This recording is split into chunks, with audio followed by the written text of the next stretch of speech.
So this is one of my Ingramspark accounts. All right. So as you know, normally the sales in the months of December and Jan are always fantastic.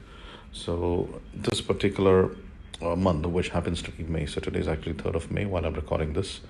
So I just wanted to quickly take you through the stats and show how the progress has been of one of these accounts. So in total, I've got about 12 different Ingramspark accounts. This is one from one of the accounts that I'm doing this recording from.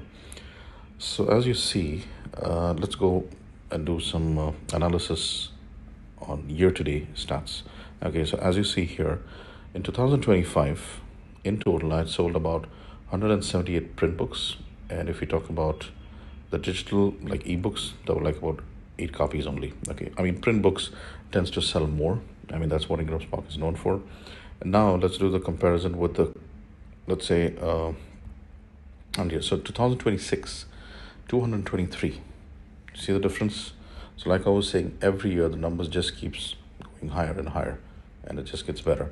So of course you shouldn't miss out publishing books on this platform.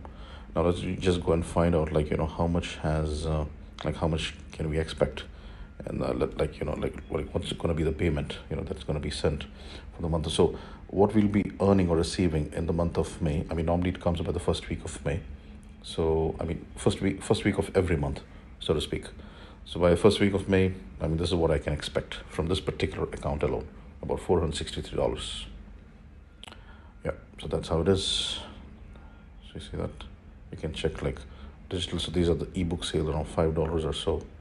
US paid. This is the sale coming from the US market alone, $458. That's how it works, guys. Total unpaid compensation. I mean, in total, this was expected, $659. So, as you see, this is how you can also make good royalties if you publish your books on platform like Ingramspark. And if you're not publishing it, if you're not publishing your books on platform like Ingramspark, then you're leaving a lot of money on the table. All right, guys. So let me try to see if I can log into my other accounts. Also, the thing is, I have to use different IP addresses. I cannot just, log into multiple different accounts. I mean, for safety reasons. But yeah, let me try to see if I can combine these videos together, just to give you guys more information. So this is a different account of mine, as you can see. This is under the this is under a different company name. As you see, it's JLC Publications. The previous company of mine that you've seen in the previous snippet was a company called Migma Publications. So you can have multiple Ingramspark accounts. The important thing that you got to understand is you should be using different IP address. Okay, so the last account, as we've seen, it's made about sales of, the expected royalties to be received is around $465. Let's go and check how much royalties are we expecting from this particular account. So from this account, the royalties that we'll be getting is going to be $90.43. All right. So, and if you were just to go down, so here you can see all the updates. These are the unpaid royalties expected. In the over the course of next couple of months.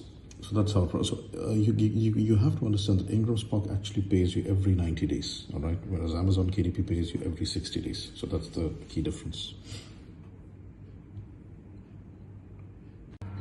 Now the thing with this particular account on Ingramspark is that, you see, someone was asking me, how much can I expect on a monthly basis? So it varies, because there are some accounts you may get about $200, some accounts you may get $500, some accounts you may get $1,000.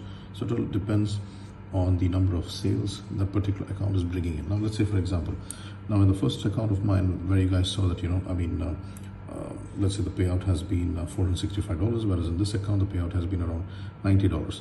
And the reason being, in the first account, the sales were more in the month of January. So whatever sales we've achieved in the month of Jan is going to be paid in the month of May. Okay, first week of May. Now let me show you some interesting differences here. So this is the month of January. You see only 15 or so. Feb around 18 copies. March 17 copies. Then look at April. There's been a sudden spike of sales out here, and like I said, that can be like, things can be unpredictable. So like one given month, there's going to be like, a lot of sales from one particular country or one particular region. So that's how it is. But important tip which I'll give you is you should always have a variety number of books that you should publish. So here, for example, we publish some books in the gardening niche, some in the computers niche, some in the psychology niche. So it's very important to have a variety of books, that you put out, on your account. So just make sure that, you follow that properly. And if you do so, and if you have, like, I would say at least about 5 to 6 different Ingramspark accounts, you can really make good sales. Now, what's the reason why I suggest people to have multiple Ingramspark accounts is because if you're going to be producing books regularly, like let's say every single day, if you've got a team of ghostwriters that's churning up books for you, so you need to have multiple accounts. Otherwise, if you're going to be publishing all books from one particular account, then those books can be rejected. Ingramspark can say that you're just spamming your account, so they can reject those books. So very important to have multiple accounts, that you layer out the process of publishing books properly, step by step. All right, guys.